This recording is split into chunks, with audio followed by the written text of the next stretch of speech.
All right. Well, thank you, everybody. Thanks for coming. And yeah, the talk is about hope or optimism, if you prefer, despite all kinds of obvious reasons why we shouldn't be. Climate is in the news like it's never been before. There's a lot of people that marched last week and the week prior. The reason I call that hope is that there's this underlying sense that it's hopeless. There's no solution out there. We're doomed to a real catastrophe. There will be change. I acknowledge that. That said, people that said we just need some kind of scientist out there to invent something magical to get us out of our predicament doesn't ring true with me. And that's partly based on my experience in Germany, looking at what is being done in that part of your nation regarding climate change in all its aspects. So I'm going to go over some basics. I don't think I need to tell you that climate change is real. It's basically physics. If you don't believe in climate change, you don't believe you can heat up your soup as a microwave. It's as absurd. And it's not a thing that will happen in the future. We're already seeing its most obvious consequence, which is much more common cases of weather that used to be extremely rare. So longer droughts, floods, forest fires, for instance, and of course I could have add a couple more that have happened recently. So it's with us. So there are reasons to be, if not optimistic, at least concerned that, yeah, things are not the way they should be. The other thing that that's doing is it's not just the material thing, the environment that is impacted. It's impacting us psychologically, psychically, if you will. So climate anxiety is a real thing. It's creating, thankfully, a reaction. You see this picture of Greta Thunberg there. You see students who were marching. That was taken from last March. There's been bigger marches since. There's been other events, and they will continue to happen. So people are primed for a response, but the natural human feeling is just to get depressed about all of it and just tune it out. So I'd like to present a few things that show, you don't necessarily need to do that. The reason why you don't want to tune it out, possibly, is you get postings like this. One of my favorites. If you know Vancouver, this is Vancouver, but after all the ice caps, all the glaciers have melted. So I may have waterfront property, or rather my descendants, in a several hundred years kind of thing. It's not going to happen that soon, but we're primed for, indeed, true change. The bizarre thing with that is you look in the environmental literature and you find a number of people who are saying roughly the same story that I'm coming up with here. Namely, there's a lot of room for optimism from the standpoint that we have identified all the things that we need to do to get us out of at least the worst of our predicaments. And here's the overview. There's really three approaches, if you will. One is the one that is necessary, that will be forced on us, regardless of what else we do, is to recognize that change is coming and we better be prepared for it. And in practice, what that means for an area like here is we are at a higher risk of flood than we used to be. And this is something that, excuse me, this is something that I saw in Hamburg, because this is where I spent some time in Germany, it just seemed they're farther ahead than we are. So that's one thing. The second thing is climate change is due to increase of carbon in the atmosphere, CO2 and others. So the idea is to, let's produce less carbon, let's put less carbon in the atmosphere by energy efficiency, by being more efficient with what we do, by coming up with ways of creating energy that don't generate carbon, and finally, by finding ways of removing carbon that's already in the atmosphere, sequestration. So in Germany, I didn't really see examples of sequestration because it's usually a land-based thing. Not to say okay, I shouldn't say in Germany, in Hamburg, because what I was doing is really city-based. Now, cities can plant more trees, and trees are great in two ways. You've heard it in the political debates recently, that's part of some plans. They increase the living biomass of carbon, but they also increase the organic matter in the soil. This is why you see this other picture I've got there, which is of an organic lettuce field. If you eat organic, most people want to do it because supposedly it's healthier.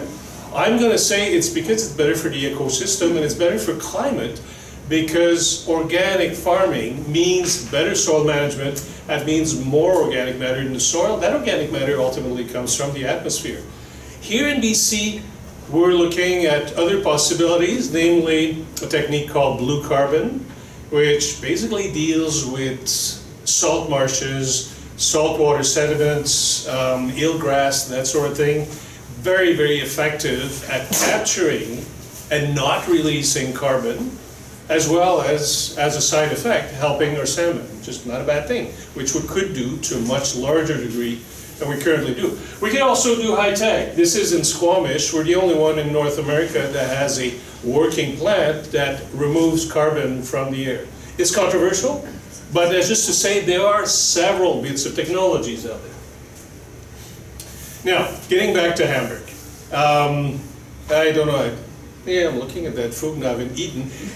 One thing that's distracting about Hamburg is people that live in Hamburg are called hamburgers. Yeah, they were there before, okay, before we invented the sandwich with the bun.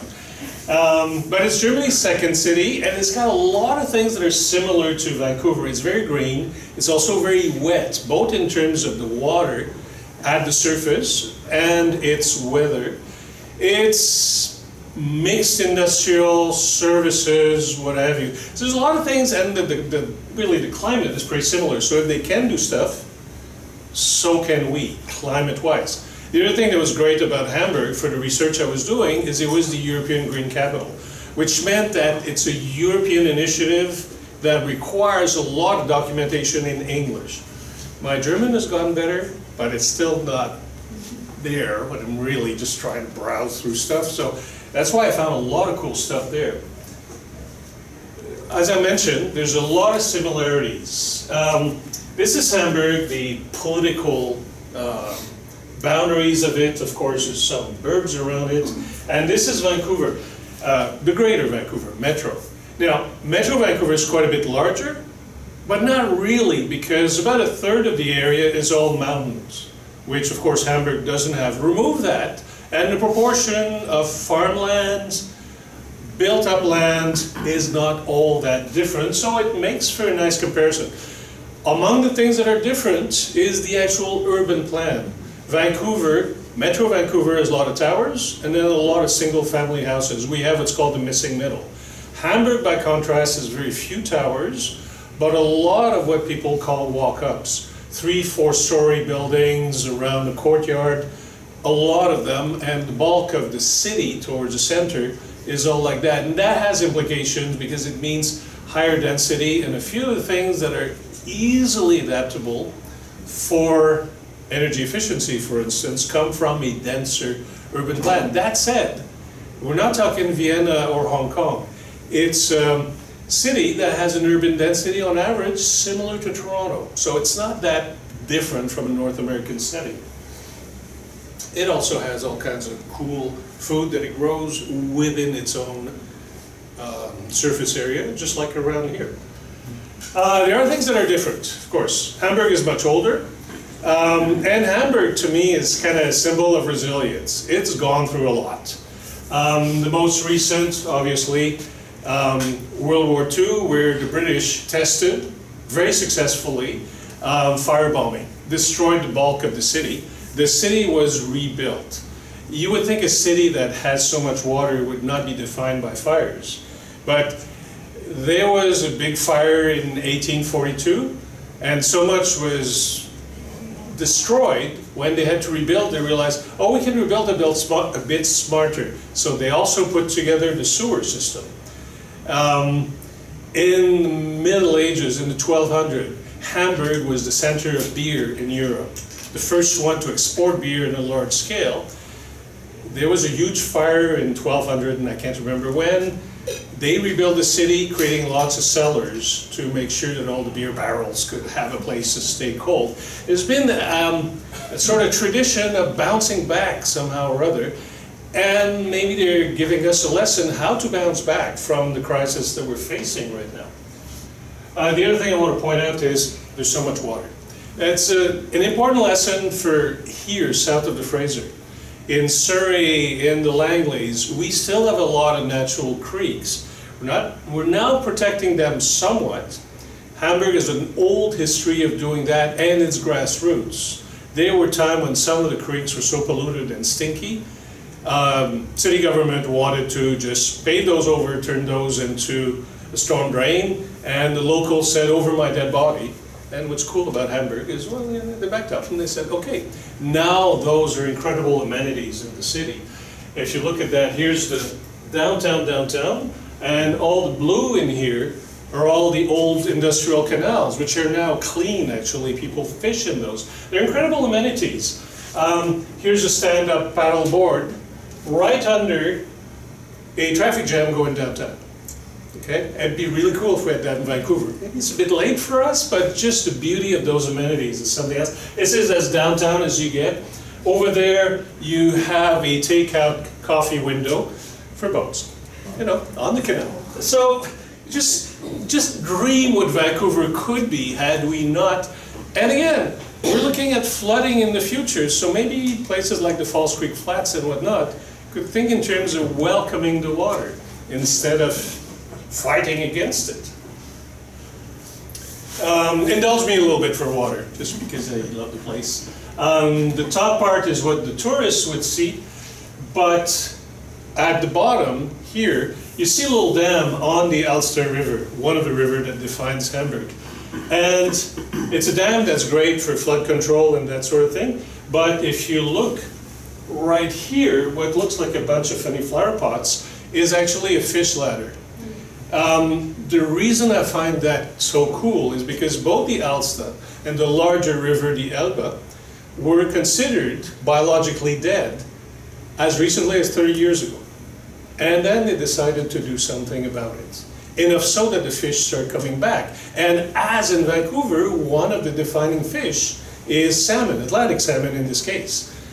And this is why a fish ladder for the returning population, as well as eel, and there's about 70 species of fish now in those rivers and canals. And those are very important in terms of preventing floods. There's all kinds of flood. It can flood when it's just raining too intensely for the drainage system, while you try to turn the city into a bit of a sponge. And Hamburg shows a variety of doing that. This would be in the burbs, porous paving. This is smack downtown, where you have to have room for ambulance or fire trucks, but when it rains, you never see puddles, as opposed to other places. This is on the second story of a large building. This is actually a green roof, even though it looks like just a piece of lawn between buildings, and it's an intensive green roof. It's about ½ a meter deep. And it's also, again, a great amenity. And when you have really terrible soil, like thick clays, you have complexes that are built around surface waters, and the level of these surface waters can be controlled as detention ponds. All of that is very nicely integrated, which is really cool. But that's if it rains a lot locally.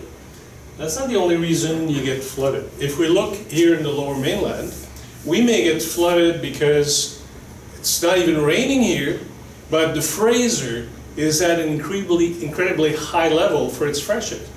Or there's a real bad storm coming. The storm surge is such that a dike enrichment will fail.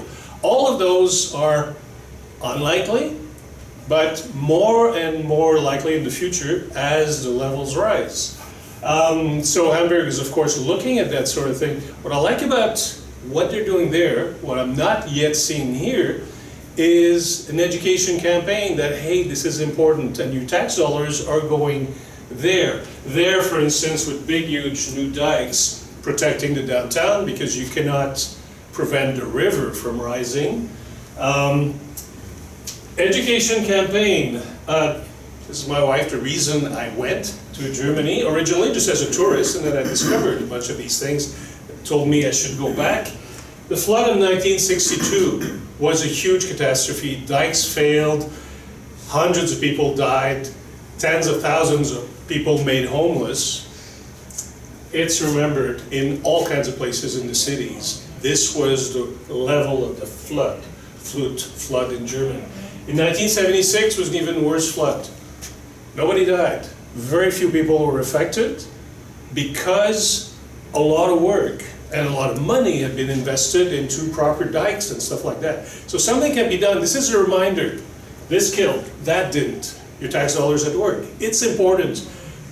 People there are well aware of that sort of thing. You also have things like the 3 giant pumps that will pump out the Elster if the I want to say the Fraser, if the Elbe, it's like our Fraser, is so high, while the other river that goes through the city, the Elster, has nowhere to go. It's going to flood because it's going to back up.